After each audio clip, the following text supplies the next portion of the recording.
गरीब सतावल व्यक्ति के जो सहयोग करेला, हर समाज में रहेला,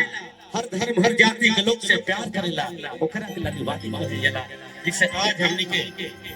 राजू रंजन और पिंकू भैया देखी तो सब समाज के लोग हमार माई बहन लगी जुटल बड़ी लोग कैसे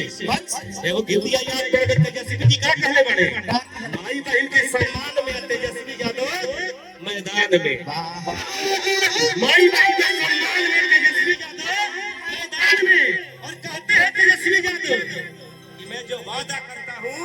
पूरा करता हूँ, भले आप मुझे बच्चा कहते हैं मैं बच्चा हूँ,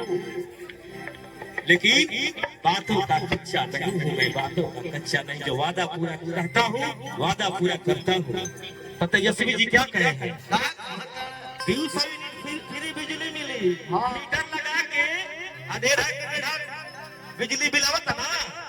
ना तो लाइन कट जाता है। सही बात खड़े खड़े तारो कट रहेगा कल आसमान कच्चा में आसमान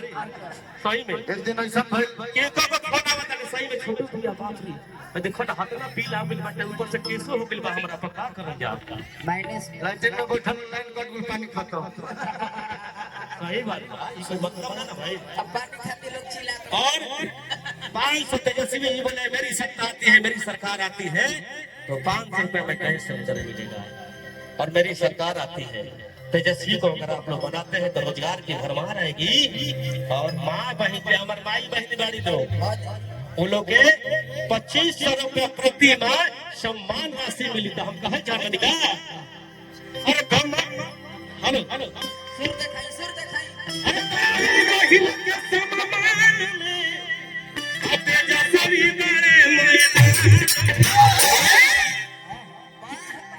दीदी मौसी ने 16 हटिए से कहा था तेजस्वी जी कौन कहा है, लालू जी के बेटा कहा है कि अगर मैं मुख्यमंत्री बनता हूँ तो अपने माँ अपने बहन अपने फुआ अपने दीदी जो के लिए हर महीना 2500 रुपया सम्मान में देगा। सही ना तथास्तु। अरे माई बहन के सम्मान में तेजस्वी मैदान भुलाई हजारी चाची जी लालू जी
और गोलू भाई कलान के रावरे गाना बनावल ना हम कब से बैठ के सोचत का गाई हां तो अपने से सोच के गावता दी भाई सारा भी गाना के तो जमाना के साथ गाना पू रहवेला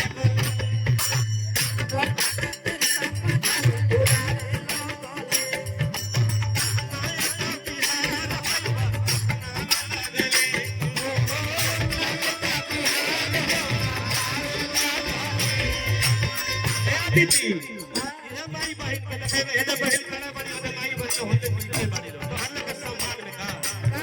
ए भाई माई बहन के सम्मान में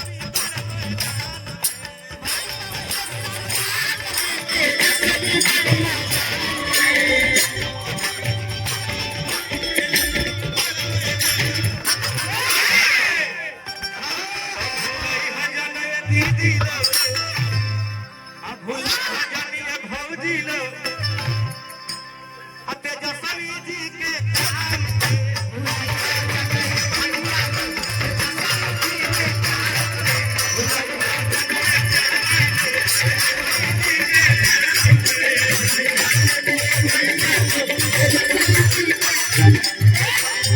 बोला हूं कि नहीं थे सुनो तू हिलो बहुत बात कर